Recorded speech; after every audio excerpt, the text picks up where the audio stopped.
We didn't take a broad enough view of our responsibility, and that was a big mistake. And it was my mistake, and I'm sorry. I started Facebook, I run it, and I'm responsible for what happens here. After more than a decade of promises to do better, how is today's apology different? And why should we trust Facebook to make the necessary changes to ensure user privacy and give people a clearer picture of your privacy policies? Thank you, Mr. Chairman. So we have made a lot of mistakes in running the company. I think it's pretty much impossible, I believe, to start a company in your dorm room and then grow it to be at the scale that we're at now without making some mistakes. And because our service is about helping people connect and information, those mistakes have been different in how we try not to make the same mistake multiple times, but in general, a lot of the mistakes are around how people connect to each other just because of the nature of the service. Overall, I would say that we're going through a broader philosophical shift in how we approach our responsibility as a company. For the first 10 or 12 years of the company, I viewed our responsibility as primarily building tools that if we could put those tools in people's hands, then that would empower people to do good things. What I think we've learned now across a number of issues, not just data privacy, but also fake news and foreign interference in elections, is that we need to take a more proactive role and a broader view of our responsibility. It's not enough to just build tools. We need to make sure that they're used for good. And that means that we need to now take a more active view in policing the ecosystem and in watching and kind of looking out and making sure that all of the members in our community are using these tools in a way that's going to be good and healthy. So at the end of the day, this is going to be something where people will measure us by our results on this. It's not that I expect that anything I say here today to necessarily change people's view, but I'm committed to getting this right, and I believe that over the coming years, once we fully work all these solutions through, people will see real differences. Facebook's been served with subpoenas from the special counsel Mueller's office. Is that correct? Yes. Have you or anyone at Facebook been interviewed by the special counsel's office? Yes. Have you been interviewed? I have not. I have not. Others have. I believe so, and I want to be careful here because that our work with the special counsel is confidential, and I want to make sure that in an open session I'm not revealing something that's confidential. I understand. That's why I made clear that you have been contacted, you have had subpoenas. Actually, let me clarify that. I actually am not aware of a subpoena. I believe that there may be, but I know we're working with them. Thank you. Your Chief Operating Officer, Ms. Sandberg, suggested on the NBC Today show that Facebook users who do not want their personal information used for advertising might have to pay for that protection, pay for it. Are you actually considering having Facebook users pay for you not to use that information? Senator, people have a control over how their information is used in ads in the product today. So if you want to have an experience where your ads aren't targeted using all the information that we have available, you can turn off third-party information.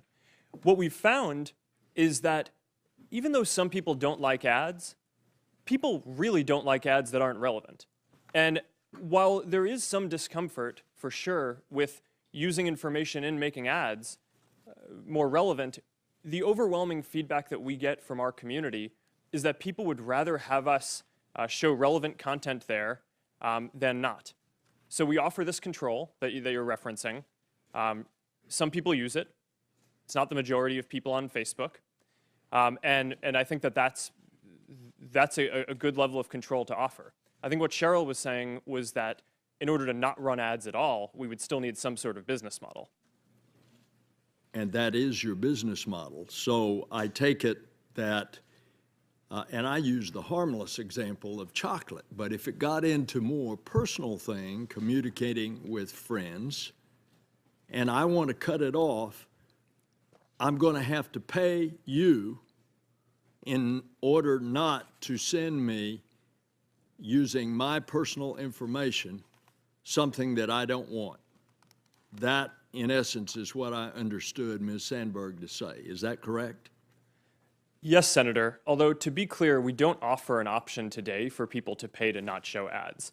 We think offering an ad-supported service is the most aligned with our mission of trying to help connect everyone in the world, because we want to offer a free service that everyone can afford. Okay. That's the only way that we can reach billions of people. So, therefore, you consider my personally identifiable data the company's data, not my data. Is that it? No, Senator. Actually, at the first line of our terms of service say that you control and own the information and content that you put on Facebook. You don't think you have a monopoly? It certainly doesn't feel like that to me. Here's the question that all of us got to answer. What do we tell our constituents, given what's happened here, why we should let you self-regulate? What would you tell people in South Carolina that, given all the things we've just discovered here, it's a good idea for us to rely upon you to regulate your own business practices? Well, Senator, my position is not that there should be no regulation. Okay. I think the internet is Do increasingly you embrace important. regulation? I think the real question, as the internet becomes more important in people's lives, is what is the right regulation, not whether there should be or But you not. as a company welcome regulation? I think if it's the right regulation, then You yes. think the Europeans have it right? I think that they get things right. Have you ever submitted? That's true. So would you work with us in terms of what regulations you think are necessary in your industry? Absolutely. Okay, would you submit to us some proposed regulations? Yes, and I'll have my team follow up with you so that way we can have this discussion across the different categories where I think that this discussion needs to happen. Look forward to it. Would you support a child online privacy bill of rights for kids under 16 to guarantee that that information is not reused for any other purpose without explicit permission from the parents or the kids? Senator, I think as a general principle, I think protecting minors and protecting their privacy is extremely important. And we do a number of things on Facebook to do that already, which I'm happy to get into. And I if appreciate that's it. I'm helpful. talking about a law. I'm talking about a law. Would you support a law to ensure that kids under 16 have this privacy bill of rights? I had this conversation with you in your office 7 years ago about this specific subject in Palo Alto. And I think that's really what the American people want to know right now. What is the protections? What are the protections that are going to be put on the books for their families, but especially for their children? Would you support a privacy bill of rights for kids where opt-in is the standard? Yes or no? Senator,